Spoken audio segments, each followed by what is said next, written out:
Well, here we are again on Friday afternoon. I'm Rabbi Marc Ekstrand. And I'm Sherry Barnes. We're here at Temple Emanu-El in Waterford, Connecticut. It's getting close to the end of January, and lo and behold, it is going to snow tonight. Ugh. Yeah, what's the latest forecast over here? 24 inches, maybe up to 24 inches. Oh my goodness. So kind of fortuitous that a few weeks ago we were forced back to virtual services only by the pandemic, and hey, so most everybody will be at home, snug on their couches or in their kitchen, whatever, warm and toasty. You don't have to trek out through the little bit of snow we'll have by 7:30 p.m. when we start services. And so Sherry and I think Army Rowe and Nathaniel Rowe will be here. Army and Nathaniel graciously helping us get our signal out there to the world. We appreciate them for doing that. So we'll have a really wonderful Shabbat service tonight, and we've got a really special parasha, I think. There is, I think, one of the most interesting scenes in the Torah, and Moses, Aaron, Nadav, Avihu, and the 70 elders of Israel, they start up the Mount Sinai, and at some point they stop, and in verse 20, Exodus 24:10, it says that they saw God. Yes. Right? Now, in the very next verse, what you noticed, Sherry, was what does it say? So there it says that a different word is used than saw.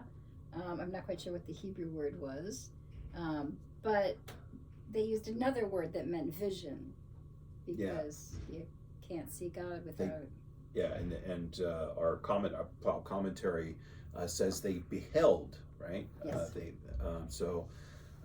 So there's this interesting thing here where in one verse it says they saw, and then in the next verse they beheld, like in a vision, kind of like a vision like Abraham or Jacob. They had visions of God, but they didn't see God. So and then they ate, right? They beheld and they ate, right? They had a meal there. So something really special happened there, and we can play around with that with midrash and our imaginations, and maybe a little bit of our experience too, if we have that, because from time to time we have those experiences where we feel that God is really with us.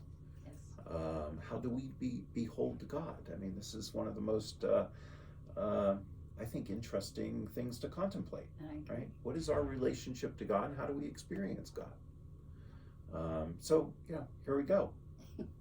Another important parasha, and interesting to play around with it. Definitely. So we're going to be, Sherry is going to be chanting this tonight, and I'll give you some great insights. Words of Torah, a Devar Torah, and we've got always great music and meaningful prayers and poetry. So join us tonight, 7:30. And get rested up before we shovel snow. Oh, Lordy. And then we've got some other things going on, right? We do. So we're still putting out the call for baby pictures for our Havdalah Guess Who. So I think Barbara Senjes would like those to her by February 9th. So pick a picture and send it to her. Yeah, do that. I've got mine picked out. I still need to send it to Barbara, but I have mine picked out in my mind. And then we also have Cabaret. We're still looking for acts for Cabaret. Get your act together. March 5th. Yeah. And that's I think that's it. Check out our website, tewaterford.org, if you are wondering what's going on here at the temple with our various programs. Or also check out your email inbox every Friday afternoon, somewhere 4-5 o'clock, you should get an email from us with all the things that are going on and links to various things that are kind of outside of our synagogue area too. So look forward to seeing you online, 7:30 tonight. Shabbat Shalom. Shabbat Shalom.